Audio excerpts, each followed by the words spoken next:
Hey there everyone! In my last video, I had gone over some Pokemon trainer facts, mostly revolving around the switch mechanic, and I had mentioned how switching Pokemon removes headgear or other equipment from the Pokemon.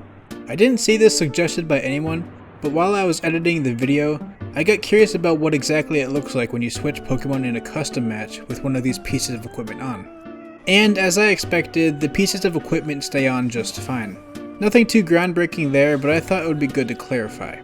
However, speaking of these headgear items, the Russian Mafia man has given me a much more interesting fact regarding these pieces of equipment. First, just out of formality, it's worth noting that you can stack all of these on your head things, like the Ramblin' Evil Mushroom, the Flower, the Super Leaf Ears, and the Bunny Hood. It's not super easy getting them all on at once, since two of them usually require you to be attacked, but it can still happen, and it looks very chaotic. What's even more interesting about all of this is how they affect hats. Watch what happens when I use Mario's side taunt here. You see that the bunny hood ears are on Cappy and not Mario? This happens with all of the other headgear things mentioned earlier, but it seems that rather than staying on Mario's head, they stay on Mario's hat. You can only really notice this with his side taunt, since I don't think Mario really removes his hat anywhere else. This is also the case with Terry in his down taunt, where he twirls his hat on his finger. Though you can also see his hat effect when you power dunk. See, when Terry uses this move, he turns his hat around very quickly for the duration of the attack. And we can see that normally with the bunny hood, there are orangish parts here on the ears when it's facing forward. But during the power dunk, it's only yellow, and this means that the bunny hood has also been turned around. Although when I tested what happened when Terry got KO'd in stamina mode, as it turns out, the equipment doesn't go with his hat, and instead stays on his model.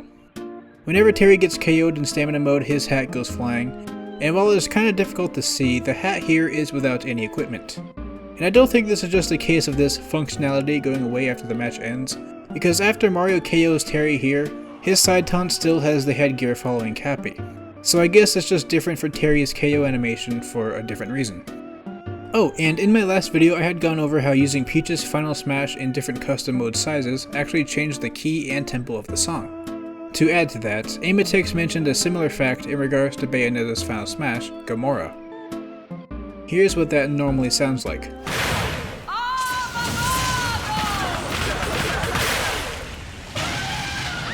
And it took me a while to test in Mini Smash due to the extremely low damage output, but then I thought to just use Spirits. And here's how the mini version sounds.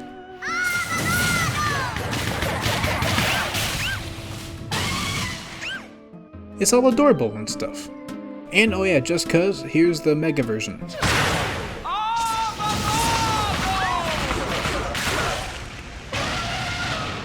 This one is a lot less different in comparison. You know, if you guys want me to make a video where I go over how every single Final Smash changes based on your size like this, I can totally do that. Just let me know down in the comments and be sure to hit that juicy subscribe button to stay updated in case I do make it. I've been going over a lot of shadow facts in these recent videos, and I happen to have a few more to go over today. First, from someone unknown, a fact regarding the Time Freeze and Rosalina and Luma. Well actually, it's less of a fact and more so something I want to build off of, since they say that you can attack with Luma when frozen, but I actually couldn't get this to happen at all. When Rosa is frozen, it seems like Luma is also frozen.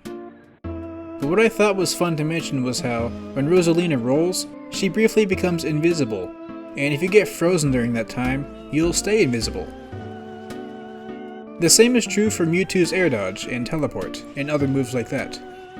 Also just randomly, I tested to see what wacky multi-hit moves like Mewtwo's Up Smash do when frozen, and you'll get hit by the lingering single hit of the multi-hit, which is usually super weak. Then, after that, the rest of the move will play out. I could test this with tons of other moves, but I'd rather move on. Still on Shadow, Falco had given me a small fact regarding footstooling. The timing is really precise, but if you footstool your opponent the moment Shadow freezes time, you'll actually also be stuck, even though it's your assist trophy.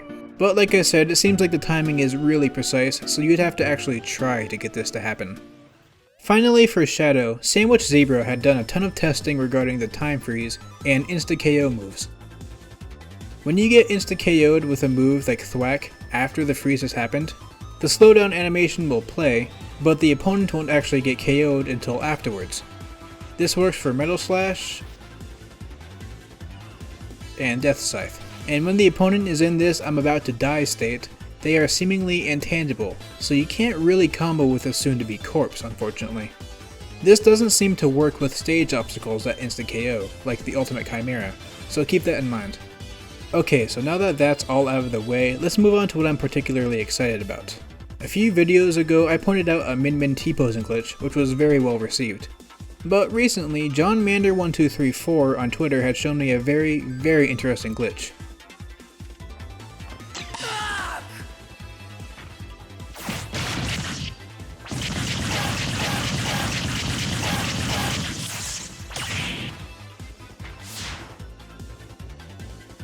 Basically, what you'll want is Ridley and a Zoroark spawned by the non-Ridley character.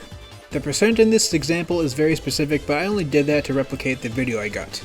In reality, it doesn't matter what percent anyone is at. All that matters is that Ridley's side B gets interrupted early on by Zoroark. And yes, this works on everyone, from what I tested. And the timing is incredibly easy too.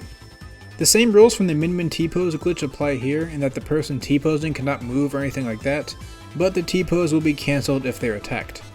With the Ice Climbers, if the primary one is T-posing, the secondary one can still be controlled, but they can't move too far away from where the primary one is. And if you do the secondary Ice Climber first, then you can do the primary one and have them both be T-posing.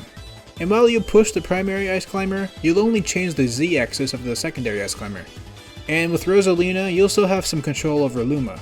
However, it doesn't look like you'll be able to use special moves or smash attacks, just tilts. But I did test this out with a good variety of characters, like Kirby, whose T-pose is a little underwhelming. And then you've got Ridley, whose T-pose is simply a work of art. Now he's too big for Smash.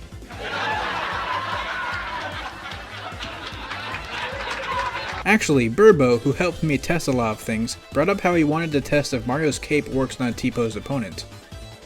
Unfortunately, you can't test this in training mode as we already know, CPU cohorts cannot harm each other here.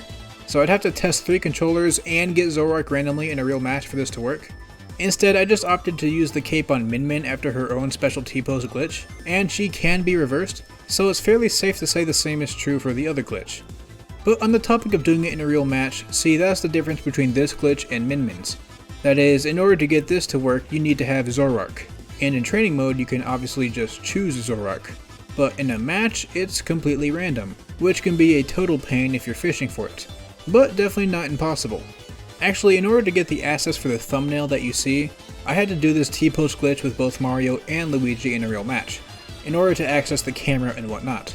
It definitely took a lot of grinding, which helped me practice my dodging techniques for some of these legendary Pokemon. Actually, it took me only like 10 minutes to get Mario ready, but it took me almost an hour to get Luigi. One match I got 10 Mews before I got a single Zoroark.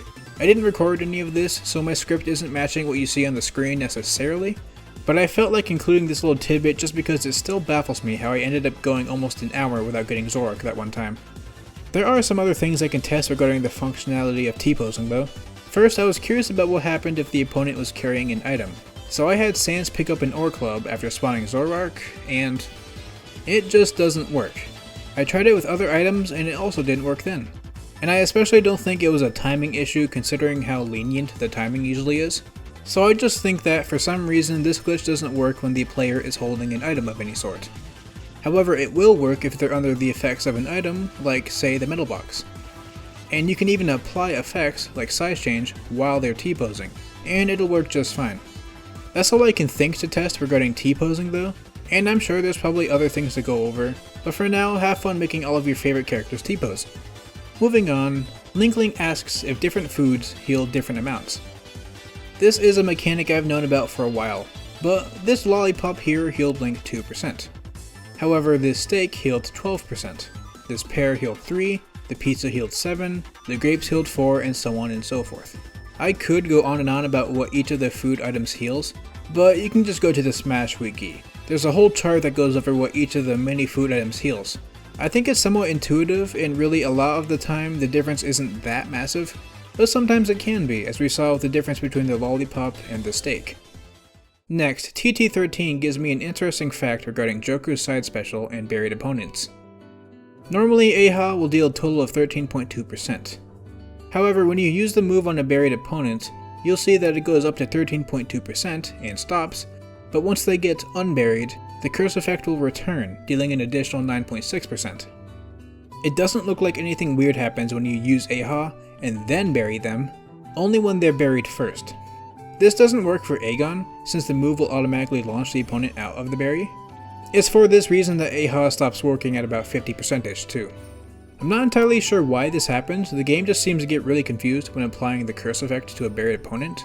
Regardless, it is pretty interesting to note. And I wanted to see if this worked for other gradual damage things. A forward tilt with a lipstick does a total of about 44.4%. This percent doesn't change when you apply the flower on ZSS when she's buried though.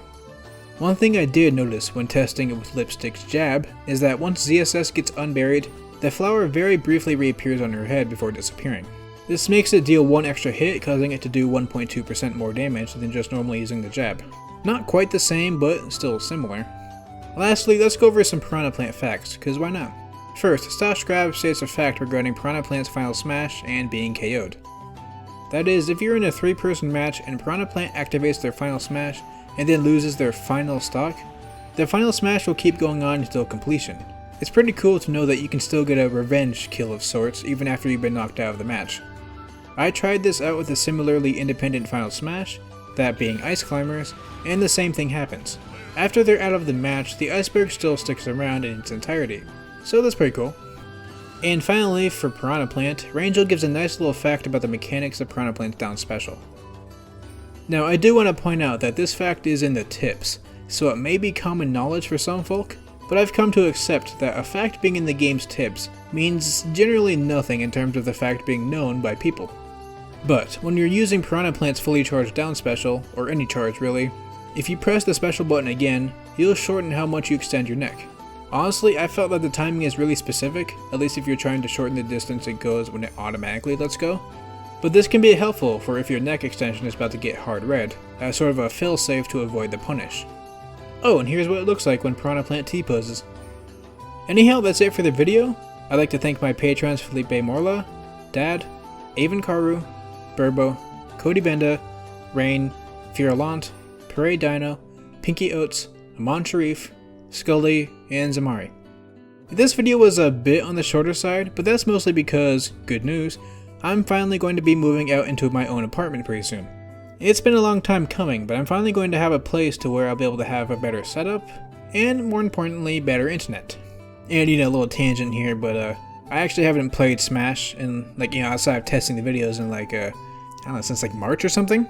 I have to rely on my phone's hotspot here, which is good for a lot of games, but with Smash Ultimate's already terrible online, it definitely can't handle a hotspot. So I really haven't played Smash outside of testing a video for months. Because of the better internet situation, I do hope to not only put more focus on uploading videos, but to also possibly start streaming again. I'm going to be taking some time to get settled into a new apartment, but I'm hoping to really start ramping up the channel. So be sure to subscribe and tell all of your friends and families and teachers and strangers all about it. Anyhow, stay casual, stay smart, and I'll see y'all later.